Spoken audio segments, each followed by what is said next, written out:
Sabrina. And I'm Christina. And we're the Gorgeous Geeks. Today we're coming to you with the debate that's been going on for many years. Star Wars versus Star Trek. Well, first of all, if the Death Star and Enterprise or whatever ever got into a fight, Death Star would win. But Spock would figure out a way to defeat the Death Oh, Star. heck no. There's too much. There's too much of a difference in speed. And Wait a minute. They can go from one side of the galaxy in like an instant. Okay, but even when Luke destroyed the Death Star, it was like 2 shots to one area. No, that's one of their ships against the Death Star or whatever. Not the Enterprise doesn't, or their ships doesn't compare. But if wait a minute, you think Data couldn't have figured out that 2 shots to the center of a little part of the ship would have exploded? I know. No. Data? I'm talking about as far as the technology that they have in Star Wars cannot compare to the technology that they have in Star Trek. Star Wars would suck if it wasn't for Han Solo. The originals? No, a lot of people like the new ones. I like the new ones. Mark Hamill likes the new ones. You're gonna diss some of them. What about Janeway and all them? Like, who liked Voyager? Voyager sucks. I agree with you. Voyager sucks. Listen, You got okay when 7 and 9 got on Yeah, there. you have to bring in. But Deep Space Nine? Well, that ain't good till Worf got on there. Oh my gosh, the new ones. George Lucas did not have a creative idea until like the end of the 3rd one. The purpose of the first reason was to wrap up. No. Star Wars was brilliant how it all wrapped around. And by the time Episode 3 came out, they it only took them 20 years to come up with the idea. He always had backstories of things that happened. I do think it was cool with Luke Skywalker. He always had all of these backstories. He answered all the questions. He did the same thing with Star Trek Enterprise. Yes, they did. Yes, they did. Yeah, they did. The last series, Enterprise, they answered all the questions, like everything. To make up for their little mistakes. This was the ultimate plan from the beginning. Star Wars would not even be if it wasn't for Star Trek. That's kind of pushing it. Yeah, it's kind of pushing it. I have to admit, Gene Roddenberry was, very inventive. He was very inventive. Okay, Darth Vader is like a ripoff from Doctor Doom. No. And one thing I like about Star Trek is all the different species and all the different planets that you go to. Well, that's the same in Star Wars. There's so many species. I know, but Star Trek, because once again you're comparing 6 movies to series and series. But Star Wars did also have the story of finding their destiny, finding your place in life, and so a lot of people go through that every day. You can read the Bible and get that. You can read the Bible and get anything. So you can't even use that argument. To almost any person, people would think that it's more geekier to be a Star Trek explorer than to be a Jedi with superpowers. It is.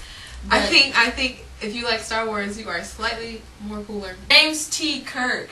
He was the man. It's always a thing of who was the best captain between James T. Kirk and Jean-Luc Picard. I like Jonathan Archer. I think he was a great captain. Anyways, I think he was my favorite. The captains in there. I like Jean-Luc Picard. James T. Kirk. James T. Kirk was kind of like. I must be drawn here. James T. Kirk though was kind of like. It's kind of weird because Spock was kind of like, if you compare him to, Spock was more like kind of like the Obi-Wan Kenobi older guy, and James T. Kirk was like, he was like the Han Solo. I bet someone's gonna crucify you for comparing those people. But what are you talking about? James T. Kirk was the man. The one thing about Star Trek and Star Wars, Star Trek is more intellectual. It was more smart to me. It's more smart. It's more of an intellectual. It dealt with it dealt a lot with the future. Yeah. It dealt a lot with the future as far as futuristic. Well, this is the future, and this is in a galaxy far, far away. In a long time ago.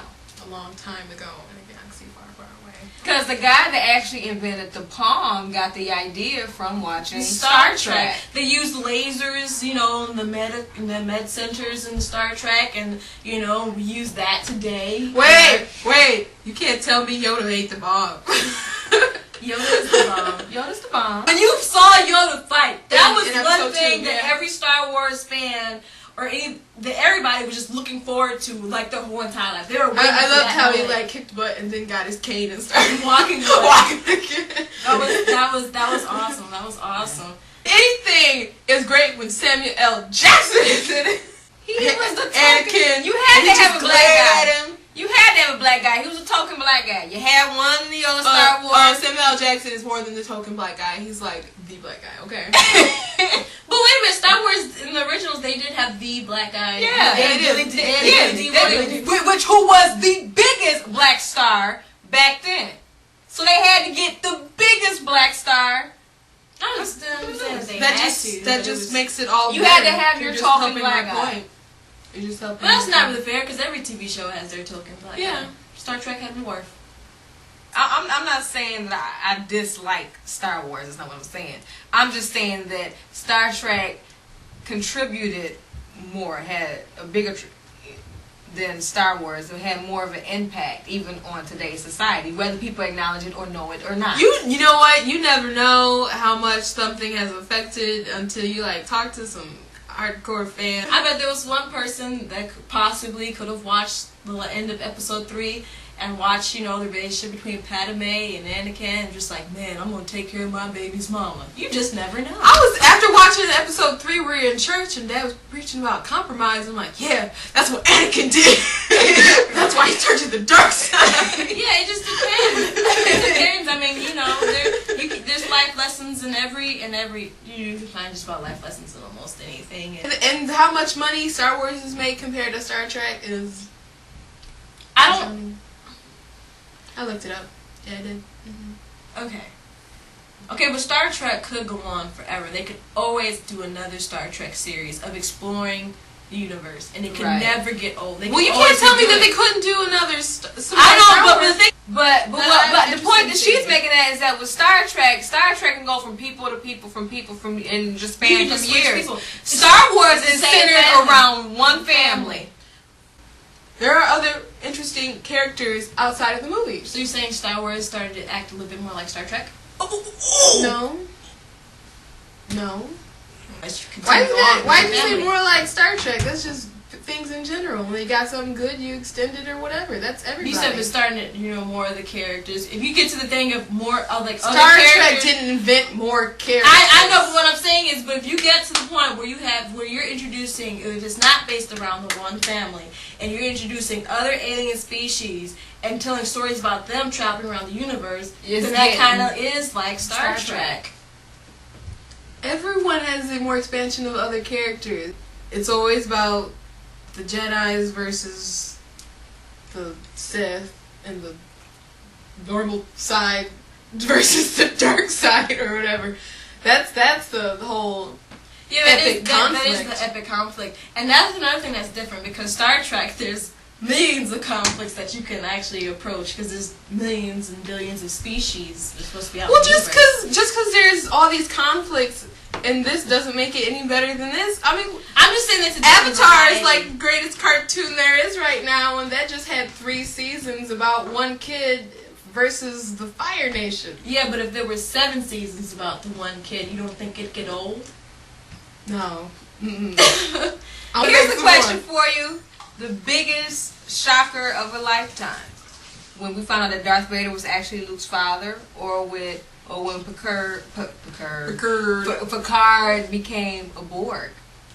I think more people went crazy over the fact that Luke, I am your father when they found out that Darth Vader was his father. Because at that time, that was like Bruce Willis in The Sixth Sense finding out he was dead. It was more than that. I mean, how would you know? I mean, that is. I mean, you've just found out that you're the spawn of Satan, and everybody's just like, no. Wait, would you rather be a Jedi or a captain of the ship?